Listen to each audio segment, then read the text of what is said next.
y'all, I'm Tammy, and this is Collard Valley Cooks, where we cook like our mamas did.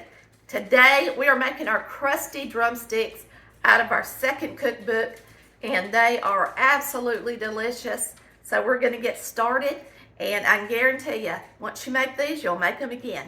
All right, we're gonna take a stick of butter. We melted it in the microwave. We're gonna put it in our pan. Now your chicken needs to sit out about an hour, 30 minutes to an hour, not any longer than that because it's raw, of course, because you don't want it real cold when it hits this butter, or it's not going to coat.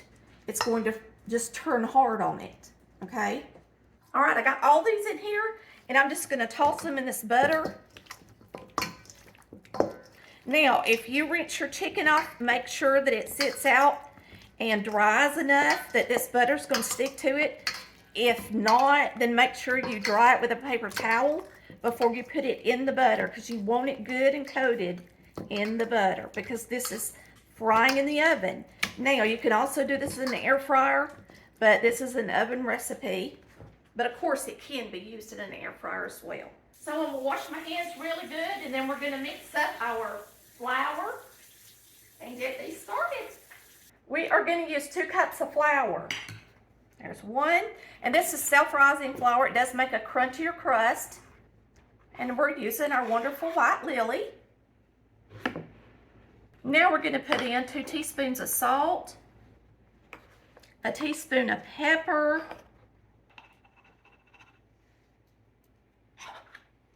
and this is McCormick poultry seasoning. And we're using a tablespoon, and this makes it taste really good. Now I have a different brand, Badea, but it don't taste anything like McCormick's poultry seasoning. Make sure if you want it to taste like mine, you use McCormick poultry seasoning.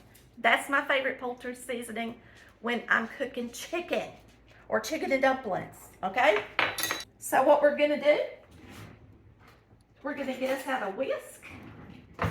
And we're gonna get that salt and pepper and poultry seasoning mixed in this flour good.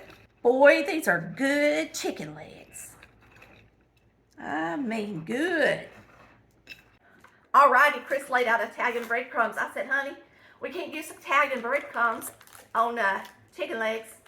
So make sure you got plain breadcrumbs, y'all. This is Progresso's breadcrumbs. You're just gonna put out a plateful to start with. And what you're gonna do is you're gonna dip, and dip. So you're gonna take a sheet pan, my half sheet pan. This is my cooling rack that is my favorite one. It has, because it has the handles, and it fits right down in a half sheet pan. And you're gonna line it with foil so you can clean it up easy. Then you're gonna spray this, and you better spray it good, or it's gonna be the devil to clean up. Okay, and now what you're gonna do is you're gonna take your chicken that's coated in butter, and see it's already hardened on that chicken. The butter has.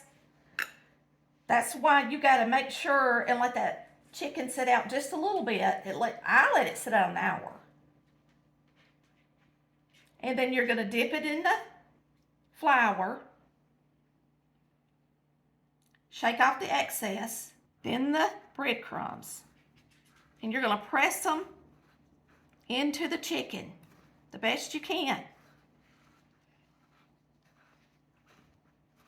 And really do a good job.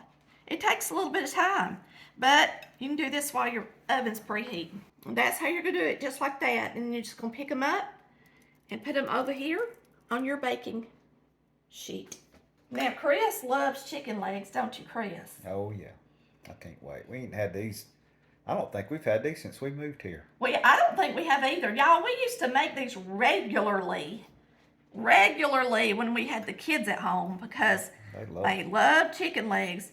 And I'm going to tell you, this will be a favorite if you try it. It has the best flavor, don't it, Chris? Mm-hmm. Yeah, it's got a really different kind of flavor to it. Because of the poultry seasoning. It's as good as fried chicken, really. I mean, in a lot of ways, it's like fried chicken. It's good.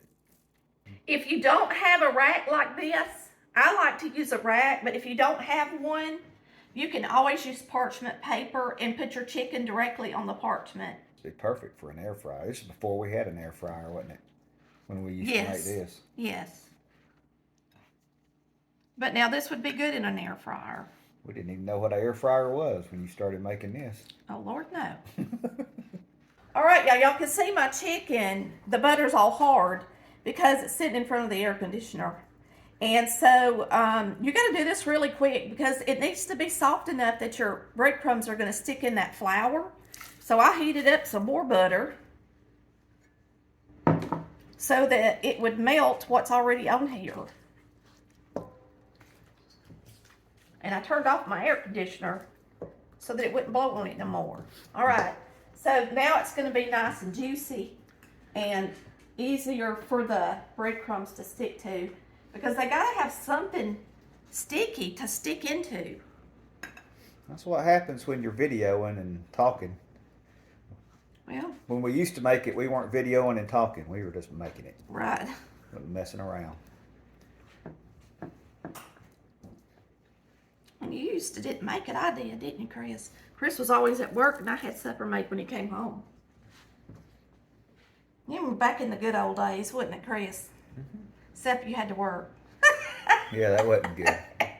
That was the bad part. Whew.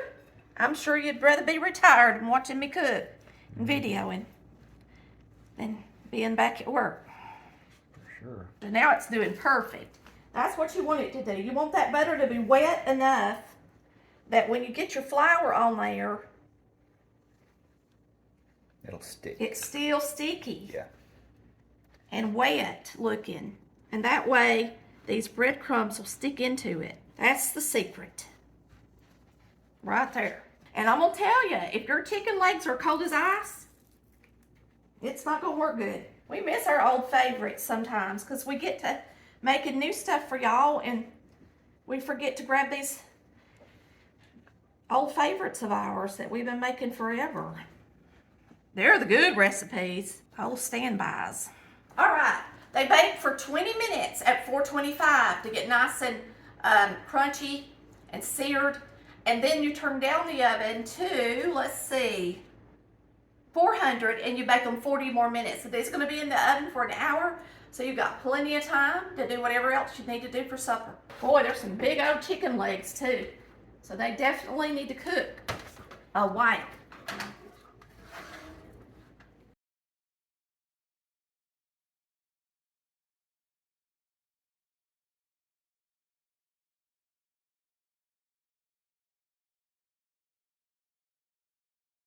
Okay, I put a thermometer in my chicken legs, in one of the largest ones.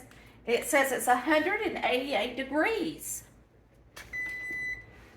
And my timer just went off. It's been 1 hour. Now, I've got a meat temperature plaque. It sure is handy. And poultry has to be 165, and we have got that easy.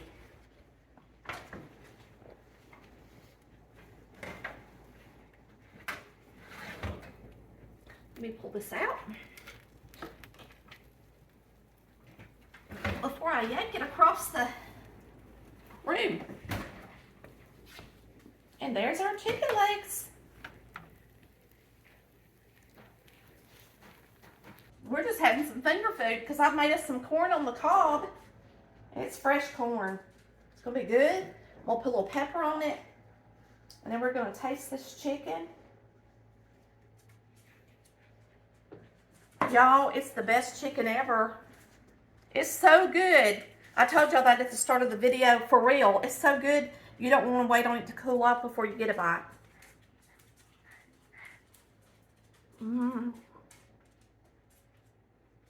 It's so done.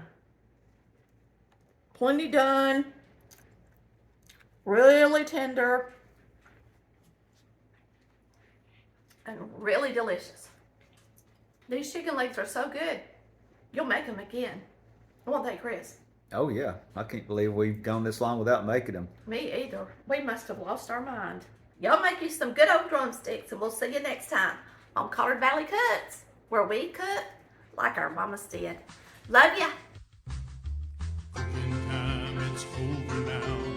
Tammy, she just showed you how to cook it up like Mama used to do.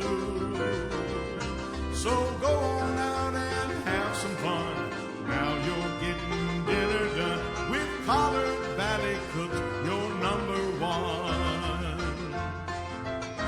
Collard Valley Cooks, hey, we